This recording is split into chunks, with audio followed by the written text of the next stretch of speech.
Hello, beautiful sacred souls. This is a video series that I'm beginning called When Willpower Becomes Violence.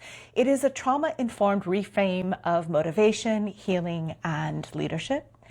And in this series, we'll be exploring many popular self-help, spiritual, and leadership practices that unintentionally teach people how to override their bodies, suppress trauma signals, and mistake dissociation for strength. This is not about shaming anyone. It is about evolving our collective understanding so healing, leadership, and social change can actually occur. In this episode, we're going to explore when push through is actually self-betrayal. What if the reason you can't just do it isn't laziness, resistance, or a mindset problem, but your nervous system trying to protect you? What if pushing through isn't empowerment, but a form of self-betrayal we've been taught to call growth? I'm so glad you're here. This is a safe space to gently explore healing, spirituality, consciousness at your own pace. Here we honor your nervous system, your inner wisdom, and your unique journey. What I share comes from my own experience and study, and it's meant to guide and support you, not replace personal care or your own discernment. Take what feels helpful and leave what doesn't. Remember, your safety and your experience always come first. Spiritual experiences can be powerful, but they are most meaningful when approached with grounding and discernment. If anything you hear stirs fear or discomfort, it is okay to pause, breathe, and return when you feel ready. Let's begin. I want you to know that resistance is not the enemy. We live in a culture that teaches resistance as a flaw. If you're not acting, you're told you're lazy, unmotivated, avoiding something, sabotaging yourself. But from a trauma-informed perspective, resistance is never random. Resistance is actually communication. Whether it shows up as procrastination, avoidance, numbness, overwhelm, distraction, or shutdown, that is actually the nervous system saying, something here does not feel safe yet. That deserves curiosity, not force. Procrastination is actually a trauma response.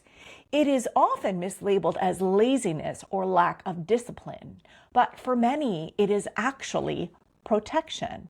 Procrastination can signal a freeze response, fear of visibility or judgment, trauma memories linked to pressure or punishment, a body remembering overwhelm, or unmet needs that require care. When someone says, "I can't make myself do it," what they often mean is, something in me does not feel safe enough to act.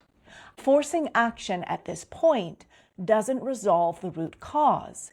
It actually deepens the wound. This is important because pushing through can actually be a form of self-betrayal. This is rarely named in mainstream advice. When we override resistance without getting curious and listening to our unconscious needs and boundaries, we are actually teaching that the body signals don't matter. We are reinforcing self-abandonment, and we are replaying trauma patterns of coercion or pressure. This is true for anybody, but it is especially true for trauma survivors. Pushing through mirrors being ignored, being forced, being pressured, being valued for output, not humanity. So yes, pushing through can be a form of self-inflicted trauma, even when it's praised as discipline or growth. Healing is not built on coercion, even self-coercion. The reframe: all resistance points to healing. Here is the reframe that changes everything. Any form of resistance is an invitation to listen, care, and heal. This doesn't mean we never act. It means that action arises from safety, not force. Instead of asking, how do I make myself do this? Ask, What is my nervous system protecting me from right now?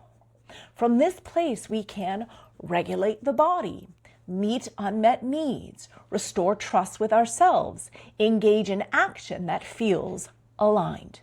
And movement often returns naturally, not because we pushed, but because we listened.